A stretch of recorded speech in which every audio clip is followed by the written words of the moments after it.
Pengujian hipotesis. Kegiatan belajar 1, hipotesis statistik. A. Hipotesis statistik. Hipotesis statistik ialah suatu anggapan atau pernyataan yang mungkin benar atau tidak mengenai satu populasi atau lebih. Kebenaran atau ketidakbenaran hipotesis statistik tidak pernah diketahui dengan pasti, kecuali apabila seluruh populasi diamati. Pengamatan pada seluruh anggota populasi tentunya tidak praktis dalam suatu penelitian. Oleh karena itu, perlu diambil sampel acak dari suatu populasi yang ingin diselidiki, dan dengan menggunakan informasi yang terkandung dalam sampel tersebut, untuk kemudian diputuskan apakah hipotesis tersebut dapat dinyatakan benar atau salah. Yang B. Kesalahan jenis 1 dan jenis 2. Seperti yang telah dijelaskan sebelumnya, bahwa kebenaran atau ketidakbenaran hipotesis statistik tidak pernah diketahui dengan pasti.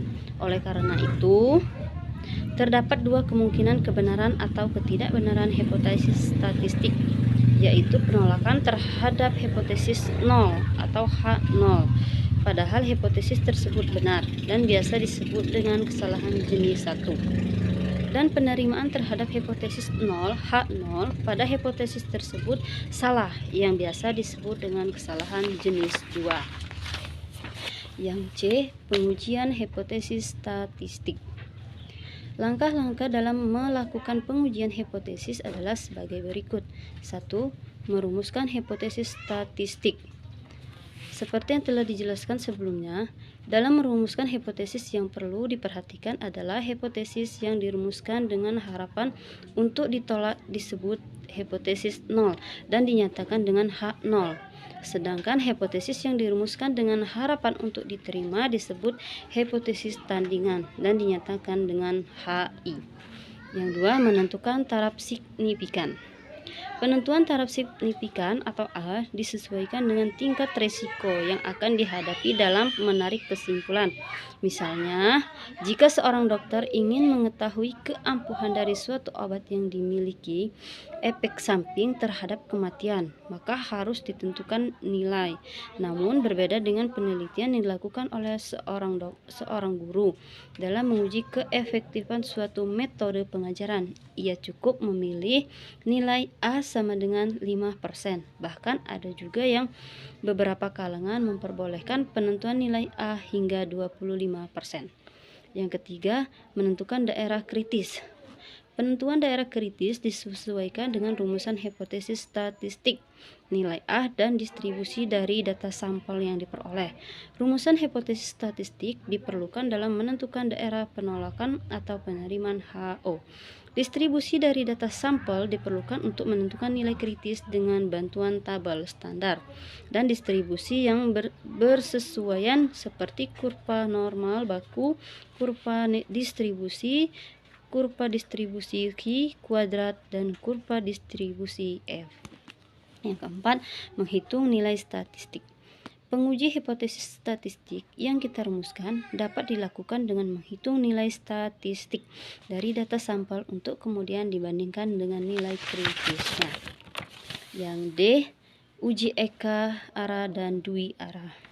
Pada pengujian hipotesis dengan hipotesis tandingan HI bernilai lebih dari atau kurang dari nilai parameter yang ditetapkan pada HO, maka dapat dilakukan uji Eka arah one tail. Sedangkan pengujian hipotesis dengan hipotesis tandingan HI bernilai tidak sama dengan nilai parameter yang ditetapkan pada HO, maka dapat dilakukan uji dwi arah atau two tail.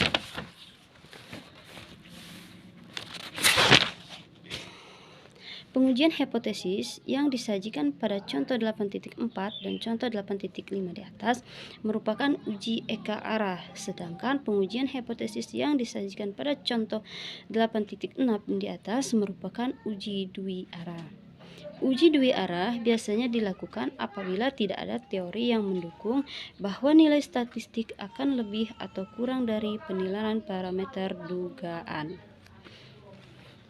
Contoh, misalkan akan diteliti keefektifan dari dua metode pengajaran, yaitu pengajaran dengan Student Team Achievement Division atau STAD dan tim Group turnamen atau TGT. Berdasarkan teori yang ada bahwa kedua metode memiliki kelebihan dan kekurangan. Oleh karena itu, hipotesis statistik dapat kita rumuskan sebagai berikut. HO dibagi mu A sama dengan mu B. HI dibagi mu A sama dengan mu B. Dengan mu A adalah rata-rata hasil belajar siswa yang diajarkan dengan metode START. Sedangkan mu B adalah rata-rata hasil belajar siswa yang diajarkan dengan metode TGT.